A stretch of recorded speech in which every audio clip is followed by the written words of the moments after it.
Assalamualaikum warahmatullahi wabarakatuh. Jumpa kembali lagi dengan saya Udin dalam channel Kim Ude. Asiknya belajar kimia. Materi hari ini adalah tata nama, sifat, dan reaksi dari alkil alkanoat atau nama lainnya adalah ester. Maka kita akan membahas ketiga-tiganya, yaitu tata nama, sifat, dan reaksi alkil alkanoat. Sebelumnya teman-teman harus paham dulu tentang yaitu asam karboksilat atau asam alkanoat, karena ini sebagai dasar untuk bisa tata nama alkil alkanoat. Nanti linknya akan saya taruh di deskripsi di bawahnya ya. Jangan lupa nanti pelajari dulu video sebelumnya yaitu asam karboksilat supaya teman-teman paham tentang alkil alkanoat. Seperti biasa sebelum saya bahas materi ini jangan lupa like dan subscribe-nya. Juga lonceng ditekan supaya tidak ketinggalan video terbaru dari Kim Ude. Oke, tanpa berlama-lama yuk kita mulai. Kita mulai yang pertama adalah tata nama dulu. Saya tulis di sini yaitu tata nama. Tata nama secara IUPAC ya, secara internasional dulu. Gimana tata nama secara IUPAC-nya? Kalau kita lihat, yaitu kita harus paham dulu rumusnya. Rumusnya adalah R, C, O, O, R aksen. Di mana R di sini namanya adalah alkil, ini adalah alkil. Kemudian segini itu ada namanya alkanoat. Alkanoat. Berarti namanya adalah alkil dulu baru alkanoat. Alkil dulu baru alkanoat. Contoh, misalkan saya punya seperti ini. C, C, C, C, O. Kemudian ini O, ini C, ini C. Supaya lengkap seperti biasa ini hanya kurang 3, ini kurang 2, ini kurang 2, ini kurang 2, ini kurang 3. Bagaimana namanya? Maka ini namanya adalah etil. Ini namanya adalah C-nya ada 4, berarti masih ingat yaitu apa? Butanoat. Alkil dulu baru alkanoat, berarti etil dulu baru butanoat. Maka namanya adalah yaitu etil butanoat. Sangat mudah sekali. Gimana sekarang kalau ada cabangnya? Nah, misalkan saya buatkan soal yang ada cabangnya seperti ini. Nah, ini saya buatkan. Misalkan ini C, O, O supaya agak sulit. Nah, seperti ini. Ini saya buatkan lagi sini. Nah, seperti ini. Gimana caranya? Maka teman-teman seperti biasa ini harus paham cabangnya di sini dulu. Ini cabangnya apa? Yaitu namanya isopropil. Ingat baik asam karboksilat maupun alkil alkanoat nomor 1 di sini karena dia letaknya di ujung. Setelah 1 baru kita cari yang rantai yang paling panjang. Berarti 1, 2, 3, 4, 5, 6. Berarti kesimpulannya ini sebagai cabang. Ini sebagai cabang, ini juga sebagai cabang.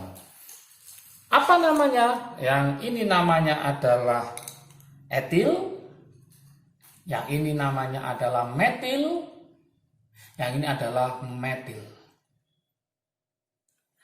Karena kita bicara alkil alkanoat, maka ini kita sebutkan dahulu. Oke, berarti namanya adalah, saya tulis di sebelah sini ya. Namanya adalah isopropil. Isopropil, baru etil sama metil dulu mana? Dulu etil. Etil posisi nomor berapa? Nomor 2. Berarti isopropil 2. Etil. Metilnya nomor berapa? 3 sama 4. Berarti 3,4 dimetil. Tinggal terakhir adalah alkanoat dari 6. Berarti apa? Heksanoat. Itulah tata nama secara IUPAC. Sekarang tata nama secara trivial. Tata nama trivial. Gimana tata nama trivial? Lah, teman-teman harus paham di asam karboksilat ada namanya asam formiat, kemudian asam asetat, asam propionat, asam butirat, asam valerat. Kita akan memakai itu, ya. Jadi silakan lihat nanti video sebelumnya yaitu asam karboksilat, linknya saya kasih di deskripsi di bawahnya ya. Nah, tata nama trivial ini contoh, langsung kita ke contoh saja supaya paham. Nah, misalkan saya punya seperti ini. CO, O, ini C, ini saya kasih cabangnya ada 2. Perlu diingat untuk trivial, ya saya tulis ingat di sini. Ingat, siapa tahu lupa ya. Ingat, untuk nomor 2, maka itu sama dengan alfa, nomor 3 sama dengan beta, nomor 4 sama dengan gamma, nomor 5 sama dengan theta. Sudah ada penjelasan di asam karboksilat. Dan ingat mesti nomor 1 di sini ya. 1, 2, 3, 4. Oke. Sama dengan yang di atas, ini namanya adalah etil. Lah, 4 ini kalau IUPAC namanya butanoat, tapi kalau trivial namanya adalah butirat. Nah, untuk lengkapnya saya silakan lihat di asam karboksilat, sudah saya tulis lengkap C1 sampai C10. Oke. Dari sini maka kita bisa memberi nama yaitu etil dulu. Berarti saya tulis di sini adalah etil. Kemudian nomor berapa dia? Nomor 2 sebagai cabang. Ini sebagai cabang adalah metil, ini juga metil. Berarti ini metil. Ini juga metil. Nomor berapa? Nomor 2. 2 diganti alfa. Berarti nanti namanya adalah alfanya ada 2. Berarti alfa, alfa dimetil. Nah. Kemudian kalau 4, nah bukan butanoat karena trivial, maka namanya adalah butirat. Seperti ini. Oke. Berarti teman-teman harus kembali lagi mengingatkan ya. Nanti silakan diingat yaitu kalau C-nya 1 itu namanya nanti adalah formiat. Kalau C-nya 2 adalah asetat, totalnya ya sebagai induk ini. Kalau C-nya 3 adalah propionat, untuk trivial propionat. Kalau C-nya 4 yang kita tulis ini yaitu apa? Butirat. C-nya 5 sama dengan valerat. Ini harus paham. Dan seterusnya nanti ada kaproat, ada enantat, ada kapriat, ada pelargonat, ada kaprat. Jadi sampai C10. Nah, nanti kalau sudah di tingkat perkuliahan sampai banyak ya. Jadi sampai laurat, miristat, dan seterusnya. Oke, itulah tata nama secara IUPAC dan secara trivial untuk ester. Berikutnya kita akan ke sifatnya. Oke, sifat dari ester. Sifat ester apa saja sih sifat-sifat dari ester itu? Oke, yang pertama. Sifatnya ester adalah ester suku rendah. Ester suku rendah itu C-nya yang sedikit ya, suku rendah. Mudah menguap.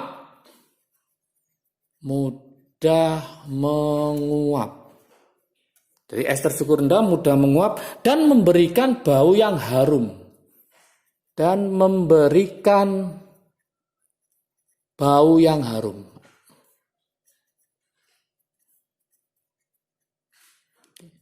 Yang nomor 2, sifat yang nomor 2. Ternyata ester itu memberikan bau yang sangat harum. Ester memiliki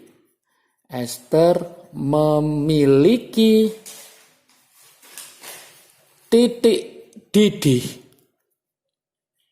dan titik beku yang lebih rendah dibanding asam karboksilat.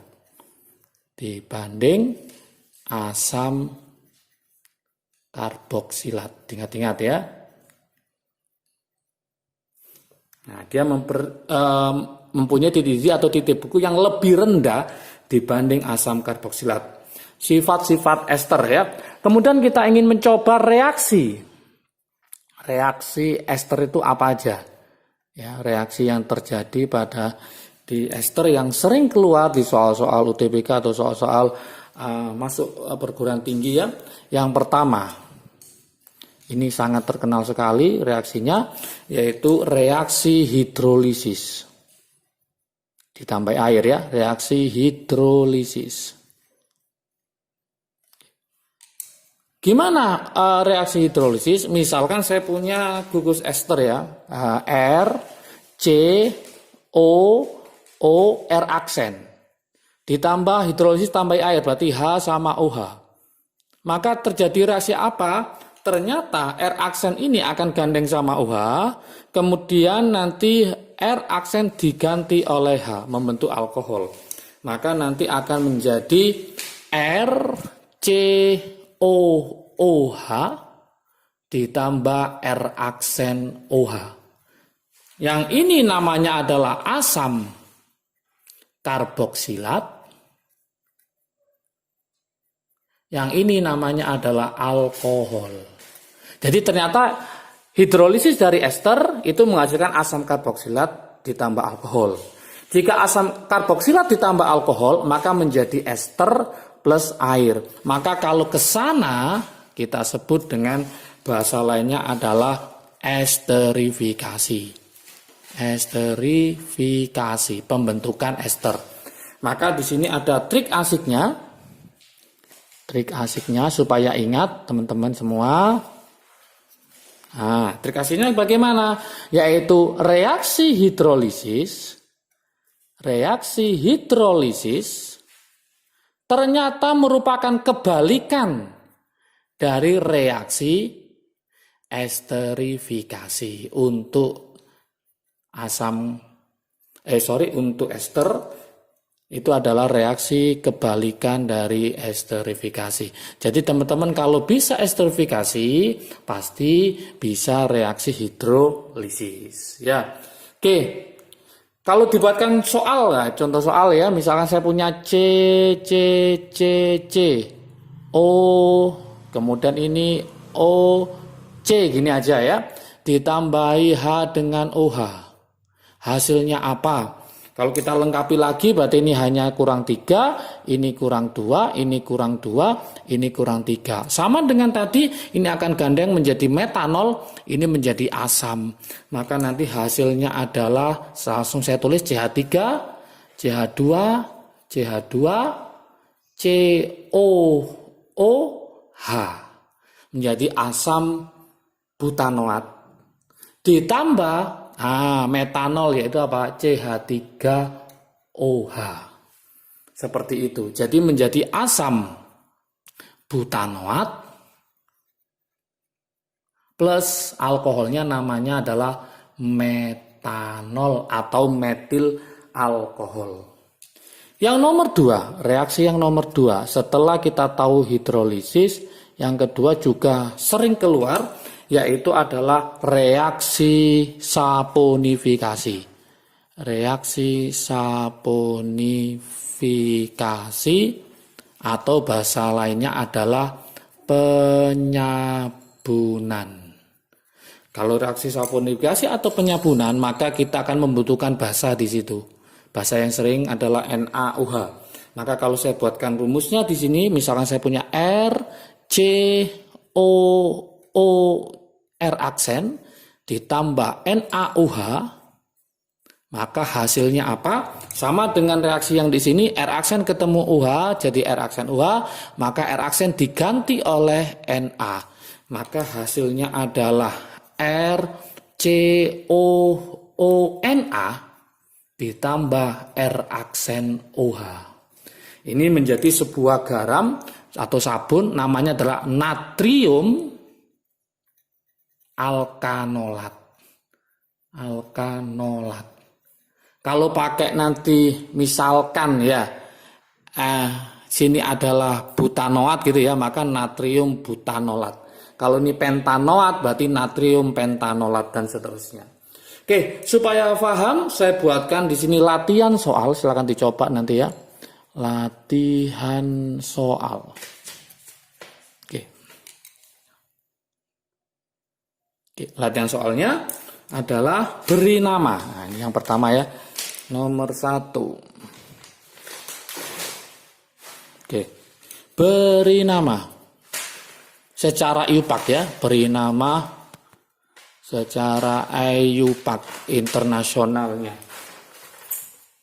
Beri nama secara IUPAC yaitu seperti ini. Silakan nanti dicoba ya. Nah, seperti ini saya buatkan yang agak oke. Kemudian ini saya buatkan seperti ini. Ini saya kasih ini. Oke, ini adalah isopropil ya. Oke, kurang ke bawah lagi. Oke, seperti ini. Kemudian yang nomor 2, nah, kita berkaitan dengan reaksi. Oke, tuliskan reaksi hidrolisis. Nah, hidrolisis etil 2-metil pentanoat. Oke, ada 2 soal. Yang pertama ngasih nama, yang kedua adalah menuliskan reaksi hidrolisis etil 2-metil pentanoat. Oke, semoga bisa paham dengan materi ini. Jangan lupa setelah dikerjakan silahkan tulis di kolom komentar supaya saya tahu tingkat pemahaman teman-teman semua.